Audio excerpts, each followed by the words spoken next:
Тука во Кичево, како впрочем и во Македонија, наголемо се говори за пронајдените черепи и коски во пештерата Череп. Колку череп представува енигма самата пештера и зашто впрочем станува збор, во Кичево побаравме одговор во овој дневник од двајца наши соговорници. Сашо Божиновски е председател на планинарското спелеолошко друштво Бистра од Кичево. Од кога е позната оваа пештера? Ова пештера нам ни е позната уште од 1998 година, кога при едно спелеолошко истражување на тој терен се сретнавме со еден мештанин, локален овчар, што впрочем тој ни ја даде информацијата дека постои некоја пештера, меѓутоа тој како мештанин не сакал ни да влегува во неа, пошто слушнал дека имало нешто, меѓутоа не знаеше да ни објасни што. Веднаш после ни покажа локацијата на пештерата, ние веднаш ја посетивме и уште тогаш, 1998 година, значи констатиравме дека внатре во неа се наоѓаат голем број на черепи и делови од тела, коски и други.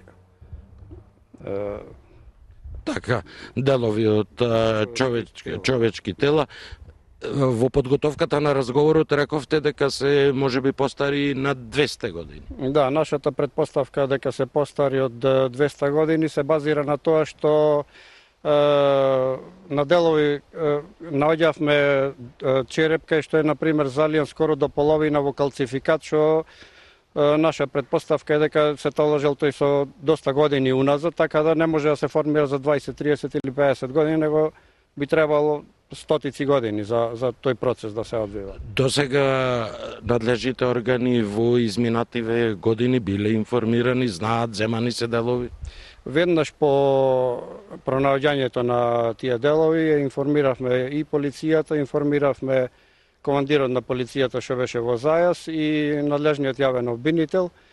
Меѓутоа, таа акција што ја спроведувавме за истражување заедно со нив се одвиваше во зимски услови, во услови на голем снег, така што надлежните екипи не успеа да се пробијат. Ние со екипа една од македонска телевизија успеавме некако, меѓутоа тие, пошто снегот беше скоро над метар, не успеа да се пробијат. Од тогаш оставивме на нив како се одвивале работите, не ми е познато. Меѓутоа, навреме е известен на полицијата. Така, вие баравте и таа пештера да биде затворена, заштитена? Да, пошто знаевме дека може да се јават веднаш диви копачи.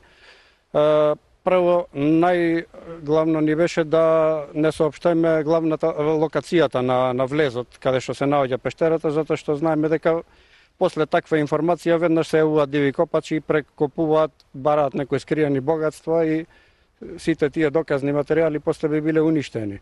Ради тоа не сакавме да соопштиме локацијата и баравме да се заштити преку разни фондации, меѓутоа не добивме средства тогаш. Така, во работата и во истражувањето во изминативе години на оваа пештера бил вклучен и професорот Саша Дуковски, наш поранешен колега, новинар, публицист.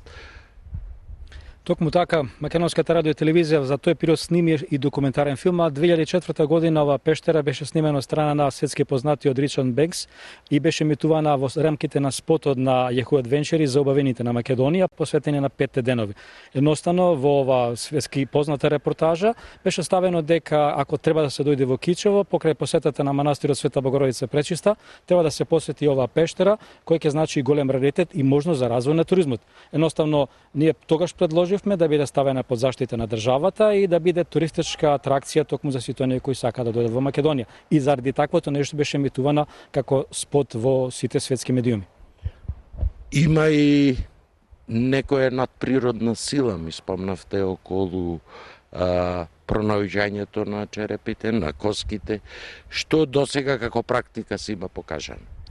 Па едноставно сите оние кои дошле во оваа пештера чувствуваат така да се изразам, чувство на морбидност, бидејќи станува збор за голем број на костури.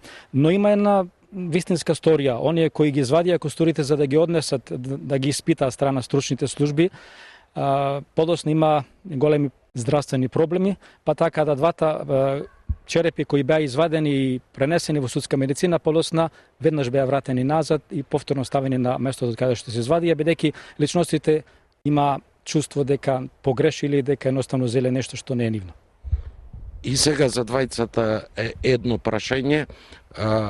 Од кога датираат според досегашните ваши сознанија и испитувања, бидејќи институциите многу години, вие говорите за пред многу години, дека превземале мерки и соодветни истражувања, особено судска медицина, па надлежните од обвинителството, полиција? Па според нашите проценки сепак станува збор за постари коски, иако можеби има некои костури кои се и подосна доставени на овој простор. Можеби со години, со векови се користела како гробница за сите оние кои сакале да бидат тргнати надвор од местото каде што вообичаено се погребувало. Знаете дека некогаш имаше и обичај личности кои се самоубици или личности кои на некој друг начин завршиле надвор од христијанските обичаи да бидат погребувани надвор од гробиштата. Можеби она што било претходно познато било продолжено со векови да се користи токму за вакви личности. Како спелок и планинар, веста дека се пронајдени черепи и коски, како ја примивте? Примив малце со изненадување, бидејќи се прошири дента како сензација по сите медиуми електронски печатени. И веднаш реагирав на нашиот Facebook профил од нашето планинарско друштво. Уште вечерта напишав една кратка сторија како објаснување кога е пронајдена пештерата, да не се создаваат сензации дека тоа е нешто ново или не знам, некои драматични настани да се ствараат околу тоа. Ви благодарам и на двајцата. Студио Толку од Кичево со предпоставка дека дадовме одговор и на прашањето за што конкретно станува збор.